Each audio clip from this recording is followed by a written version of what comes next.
हिंदू धर्म में अमावस्या का बहुत महत्व होता है। अमावस्या के दिन पूर्वजों का तर्पण और उनके नाम का दान करने का महत्व है। अमावस्या के दिन भगवान शिव और माता पार्वती की उपासना की जाती है।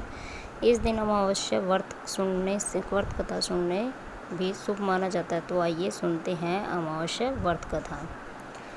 सनातन धर्म में अमावस्या का विशेष महत्व है। अमावस्या के दिन पवित्र नदी में स्नान करना चाहिए, साथ ही इस दिन दान भी करना चाहिए। अमावस्या के दिन भगवान शिव और माता पार्वती की उपासना की जाती है। इस दिन पीपल के वृक्ष की उपासना की जाती है। धार्मिक मान्यताओं के अनुसार पीपल के वृक्ष में देवी देवताओं का वास होता है, इसलिए इस दिन पीपल के पेड़ में जल अर्पित करने से सभी मनोकामनाएं पूर्ण होती हैं।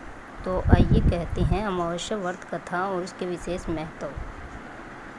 पौराणिक कथा के अनुसार एक राज्य में एक गरीब ब्राह्मण रहता था। पैसों की कमी के कारण उसकी पुत्री का विवाह नहीं हो पा रहा था। अपनी गरीबी से परेशान होकर एक दिन ब्राह्मण दंपति ने एक साधु से उपाय पूछा, तो साधु ने बताया कि पास के गांव में एक धोबिन है जो अपने बेटे और बहू के साथ रहती है।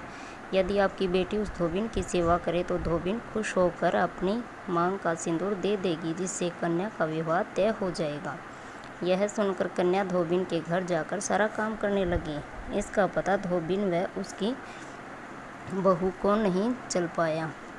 एक दिन धोबी ने अपनी बहू से पूछा कि तुम इतना सारा काम इतनी जल्दी कैसे कर लेती हो? तो बहू बोली, सारा काम इतनी जल्दी कैसे कर लेती हो? तो बहू बोली, मुझे लगा कि आप यह सारा काम करती हैं। धोबिन चौंक गई और उसे नज़र रखना शुरू कर दिया। धोबिन ने जब सुबह उठकर देखा तो एक कन्या चुपचाप उसके घर का सारा काम कर रही थी। कई दिनों तक ऐसा चलता रहा। एक दिन धोबिन ने कन्या से कारण पूछा। कन्या ने साधु द्वारा कही सारी बात धोबिन को बता दी। उसकी बात सुनकर धोबिन ने अपनी मांग का सिंदूर उसे दिया और उसी समय धोबिन के पति की मृत्यु हो गई। उससे दुखी होकर कन्या घर से निकल पड़ी और एक पीपल के पेड़ के पास पहुंचकर 108 ईंटों के टुकड़े लिए और उन टुकड़ों को 108 बार परिक्रमा करके एक बार फेंकने लगी। कन्या ने ऐसा करने से धोबिन का पति जीवित हो गया। पीपल के पेड़ की परिक्रमा के कारण कन्या को शुभ फल की प्राप्ति होती है। तो दोस्तों बताइए आपको ये कहानी कैसी लगी और इसको लाइक सब्सक्राइब कीजिए।